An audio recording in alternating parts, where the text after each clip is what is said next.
If a modern U.S. Marine rifle platoon time-traveled back to March 1836 and had to defend the Alamo against Santa Anna's Mexican army, would they survive the siege? On one side, you've got 43 soldiers fully equipped for modern warfare. On the other side, you've got overwhelming numbers and a commanding general willing to throw men at a problem until it goes away. Let's break down what each side brings to this fight. A modern Marine rifle platoon has roughly 43 Marines armed with M4 carbines, M249 squad automatic weapons, and one M240 machine gun. They've got standard combat loads, about 210 rounds per rifleman, 600 rounds for saw gunners, 1,200 for the M240, plus grenades, night vision equipment, body armor with modern ceramic plates, and field rations. Santa Anna's force has somewhere between 1,800 and 6,000 men. Let's say 3,000 soldiers armed mostly with Brown Bess muskets with an effective range of maybe 80 yards, though some units carried British Baker rifles that could reach about 150 yards if we're being generous. Mexico had hidden support from the UK at this stage, so some of their better units had decent equipment. They also brought several artillery pieces. Historically, Santa Anna laid siege for 13 days, then launched a pre-dawn assault that overwhelmed the Texian defenders. All 189 defenders, including legendary American figures like Davy Crockett and James Bowie, died, though they inflicted roughly 400 to 600 Mexican casualties. Remember the Alamo became the rallying cry for Texians in their Revolutionary War, and they would go on to win their independence at the Battle of San Jacinto. But modern Marines being there would change everything. We'll drop them into the Alamo on February 23, 1836, the same day Santa Anna's army arrived historically, and send the historic defenders to 2025, I guess. Let's see how this battle would play out. Scenario 1. A standard siege. First off, the firepower mismatch is extreme. A Marine with an M4 can reliably hit targets at 500 yards. The M240 machine gun can reach targets up to 1,000 yards. The Mexicans' Brown Bess musket is effective at 80 yards, with their best Baker rifles maybe hitting 150. That means the Marines start dropping Mexican soldiers at ranges where Santa Anna's army literally cannot shoot back. When Santa Anna's forces try to deploy into siege positions, moving troops and artillery across open ground in formation, they'd be walking into a shooting gallery. Here's where the numbers get interesting. 40 Marines firing conservatively 20 rounds per minute puts out 800 rounds per minute. But here's the thing. We're not dealing with dispersed targets in Middle Eastern villages. We're dealing with compact Napoleonic formations where men stand shoulder to shoulder in ranks. Against troops in tight formation at 500 yards, hit rates wouldn't be 10 to 15%. They'd be significantly higher, maybe 30 to 40% for trained Marines using crowd control techniques. A well-trained Marine knows to aim high, using plunging fire so bullets arc down into the formation rather than just hitting the front rank. This creates a domino effect as men in the rear push forward while men in front try to retreat, breaking the formation from the inside out. So, realistically, you're looking at 240 to 320 casualties per minute from rifle fire alone. Add in the SAWs and the M240, and you're pushing 1,500 rounds per minute against targets that can't effectively return fire. The casualty rate would be absolutely devastating. Mexican artillery crews would be especially vulnerable. They need to work in the open with multiple men around each cannon. A Marine sharpshooter could systematically kill every crew member before the cannon fired a single shot. Even at extreme range, Napoleonic smoothbore cannons would be wildly inaccurate against the Alamo's stone walls. The night situation makes it even more lopsided. The Marines have night vision equipment. Santa Anna's historical tactic was launching assaults in pre-dawn darkness to minimize defensive fire. Against Marines with night vision, any troops approaching at night would be visible as clear thermal signatures, while the Mexicans have no idea where the fire is coming from. Now let's factor in something important. Santa Anna's troops weren't exactly in peak condition. They'd just completed a brutal winter march to reach San Antonio. Their morale was already low from dealing with hunger and cold. They needed time to regroup and recover before any serious action could happen. And here's where the Alamo's position, historically considered a weakness, actually works in the Marines' favor.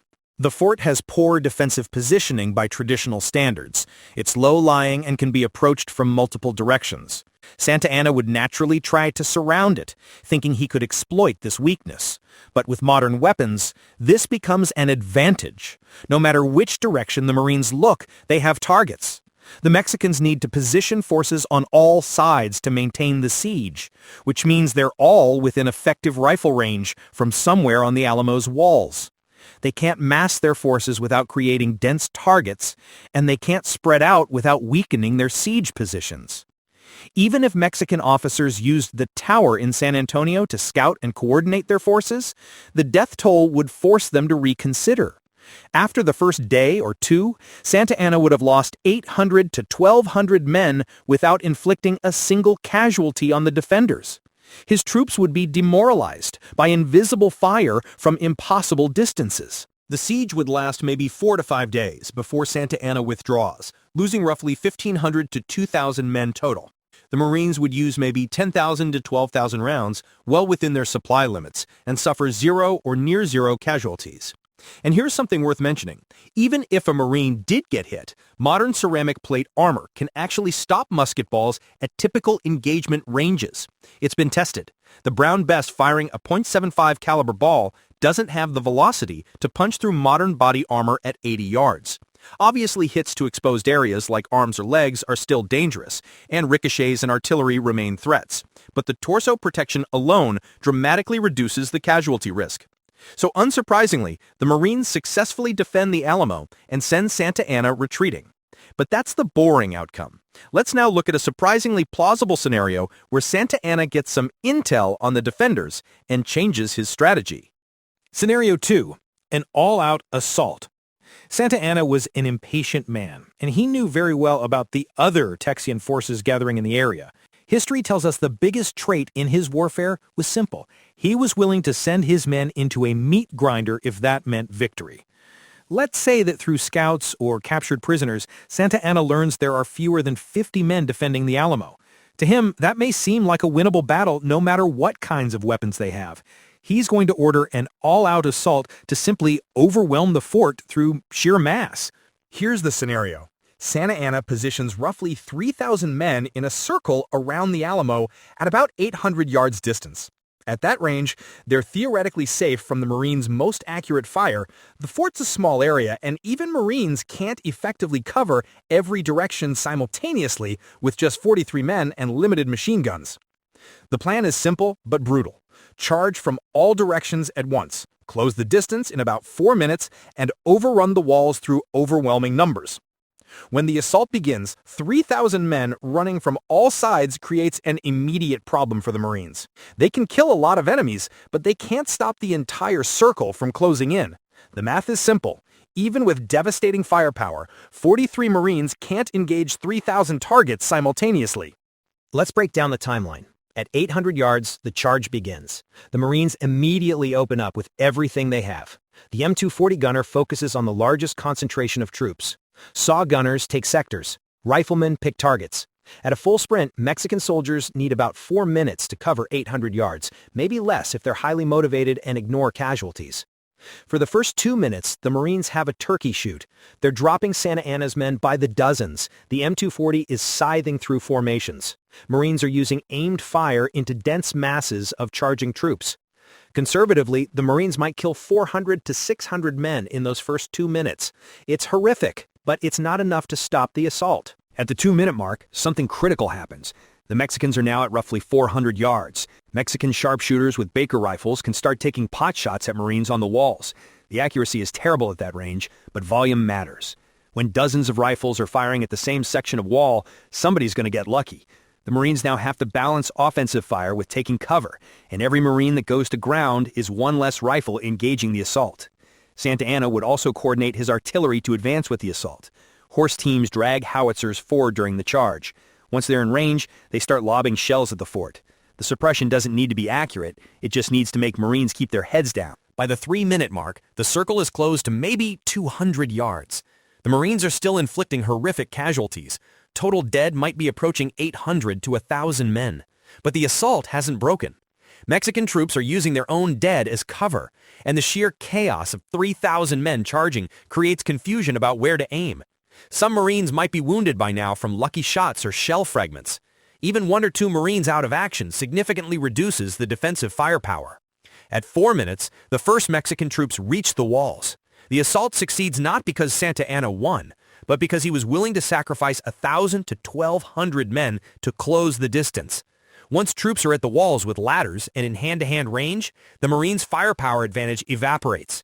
You can't use a rifle effectively in a melee when you're outnumbered 50 to 1. The Marines might kill another 200 to 300 in close combat. Modern hand-to-hand training, grenades, bayonets, and physical conditioning give them an edge, even in melee. But 43 men can't fight off hundreds in close quarters. The math doesn't work.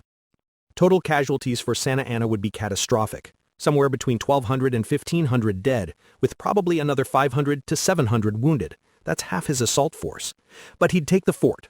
The Marines would inflict casualty ratios of roughly 30 to 1 or better, but ultimately lose because they can't be everywhere at once and can't kill fast enough to stop a coordinated mass assault from multiple directions.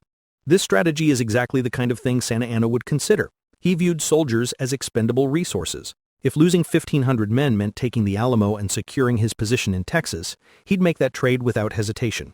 The question is whether he'd figure out the defenders' numbers and commit to this insanely costly assault before his army's morale completely collapsed. Bottom line, could a modern Marine platoon defend the Alamo? In the first scenario, a conventional siege, absolutely. They'd do it so effectively that Santa Anna withdraws after losing 1,500 to 2,000 men without inflicting any casualties on the defenders. The technological advantage is simply too overwhelming when the Marines can engage from ranges where the enemy can't shoot back. But if Santa Anna discovers the defenders' small numbers and commits to an all-out assault from all directions simultaneously, accepting horrific casualties to close the distance, the Marines would inflict devastating losses, possibly killing 1,500 men and wounding another 500 to 700. But they'd ultimately lose, because 43 men can't physically defend every direction at once against thousands of attackers willing to die to reach the walls. The real question isn't about technology or tactics. It's about whether Santa Anna's impatience and willingness to sacrifice men would overcome his army's morale collapse after watching hundreds of their comrades drop from invisible fire. In most realistic scenarios, the Marines successfully defend the Alamo, but there's a narrow path to Mexican victory if Santa Anna is willing to pay an absolutely catastrophic price for it. And if the Marines do win, everything changes. The Texas Revolution ends faster, with more lopsided casualties favoring Texas. Santa Anna's army is destroyed rather than just defeated. Mexico is forced to accept Texas independence immediately. U.S. annexation of Texas probably happens years earlier than historically. The entire region's political development accelerates because a tiny force with modern weapons provided the decisive advantage at the crucial moment. But defending the Alamo isn't the only interesting scenario we imagined for modern U.S. Marines, so if you want to see how the Marines would fare against the Mongol horde, click this video right here.